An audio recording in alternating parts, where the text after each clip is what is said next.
Il faut comprendre que l'éducation thérapeutique, ça existe depuis plus de 20 ans en France. Aujourd'hui, dans l'endométriose, le premier programme a débuté en 2016. On en a aujourd'hui entre 8 et 10. Pourquoi dans l'endométriose? Parce que c'est une maladie qui est très complexe. C'est une maladie où il y a beaucoup d'isolement de la part des patientes. Elles se sentent très seules. Et en même temps, il y a plein de solutions possibles qui existent. Sauf qu'il faut avoir l'opportunité de pouvoir leur exposer toutes ces solutions pour qu'elles repartent avec des outils et qu'elles puissent mieux gérer leur maladie.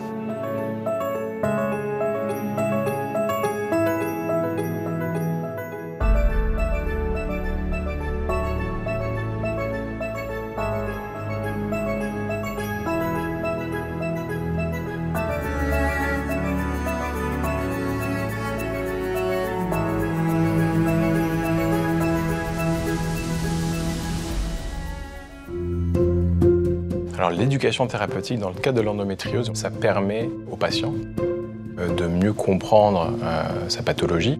Et puis ce sont des cadres qui sont différents d'une consultation. C'est vrai que nos consultations, elles vont durer très peu de temps avec beaucoup d'informations à digérer pour le malade. J'aimerais que les ETP se développent davantage. Je trouve que c'est intéressant d'informer et de former les patientes à leur maladie à grande échelle, de manière à leur donner des clés d'évolution, de perspective, d'approches thérapeutiques auxquelles elles n'auraient pas pensé. C'est une manière de former les patientes, de les faire se rencontrer aussi, d'éviter qu'elles se sentent seules. Voilà, c'est une approche que je trouve dynamique et vraiment porteuse. Et puis on se rend compte en fait que quand le malade est éduqué à être plus autonome, il va pouvoir en fait plus facilement se mobiliser et progresser vers une amélioration de sa qualité de vie. On se retrouve dans un lieu où il y a plusieurs participantes qui ont des points communs et qui vont échanger sur leur vie, sur la vision qu'elles ont par rapport à leur pathologie. Moi j'en suis ravie parce que donner le plus possible des informations à nos patientes. On sait que c'est la seule chose qui effectivement marche dans les problèmes de douleurs chroniques. Et donc ça permet vraiment un groupe d'échange où tout le monde va pouvoir échanger dans un milieu sans tabou. Et finalement, c'est ce qui ne peut pas vraiment se faire avec juste un praticien, alors que là, il y a vraiment une synergie de groupe.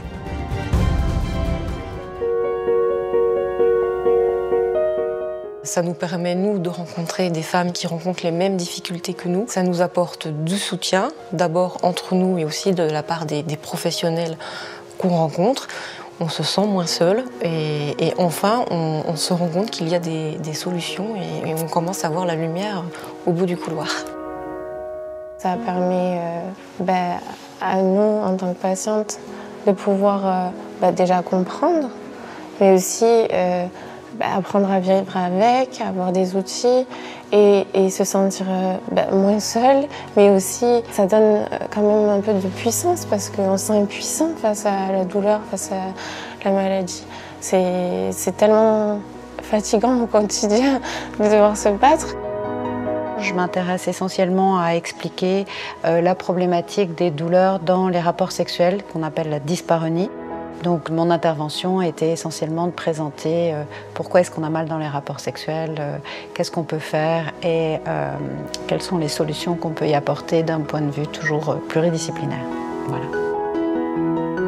J'ai appris des choses sur l'aspect de la douleur, sur les mots techniques aussi, le fonctionnement de la douleur, comment le cerveau fonctionne par rapport à la douleur et comment aussi contrer la douleur. C'est également important qu'elles puissent comprendre de quoi elles souffrent, puisque déjà à expliquer c'est compliqué. Les patientes vont souvent aller sur Internet pour trouver finalement des informations. Et étant une maladie qui est très pluriforme, d'une patiente à une autre, ça change énormément. Donc il faut pouvoir bien expliquer les mécanismes de la maladie, les mécanismes de la douleur, à quoi servent les traitements, l'infertilité et la fertilité tout simplement. Et ensuite exposer effectivement les outils, l'alimentation, la kiné, la sexo, l'activité physique adaptée, la fatigue chronique, pour mieux vivre avec leur maladie.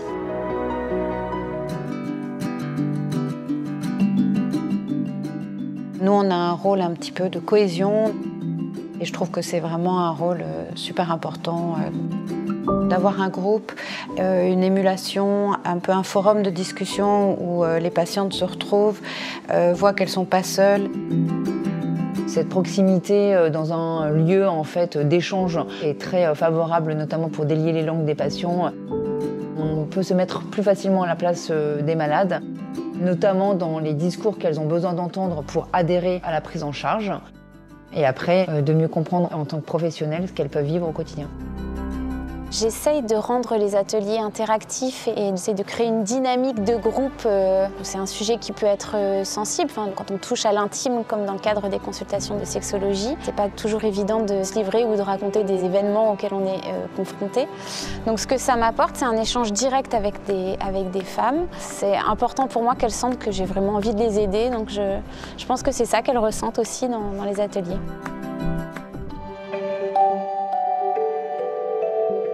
Au moment du diagnostic posé, j'aurais aimé apprendre tout ça pour pouvoir améliorer ma qualité de vie.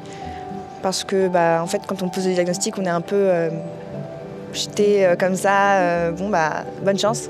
Et on ne sait pas trop quoi faire, on doit s'informer nous-mêmes. Alors que on aimerait bien avoir un peu de soutien et puis connaître aussi d'autres parcours. J'aurais voulu avoir accès à ce type de programme dès que le diagnostic a été posé. Parce que c'est vrai que le diagnostic, il tombe, mais derrière, on ne sait pas quoi faire. Donc on se retrouve livré à nous-mêmes. Et c'est en arrivant ici à la clinique Axiom qu'on m'a proposé ça. Et c'est dommage d'avoir perdu autant de temps avant. J'ai de la chance, je suis jeune. Je vois que c'est pas vraiment le cas du groupe. Et j'espère qu'on va pouvoir de plus en plus vite prendre conscience de la maladie. Et au début, on se dit, mais en fait, on est toute seule. Et même quand on en parle un petit peu, on se rend compte déjà qu'on n'est pas tout seul. Mais c'est tellement différent d'une femme à l'autre qu'en fait, on peut en parler à une femme qui a l'endométriose, mais qui n'a aucune douleur, aucun problème dans sa vie. Et qui, du coup, ne va pas forcément comprendre notre détresse.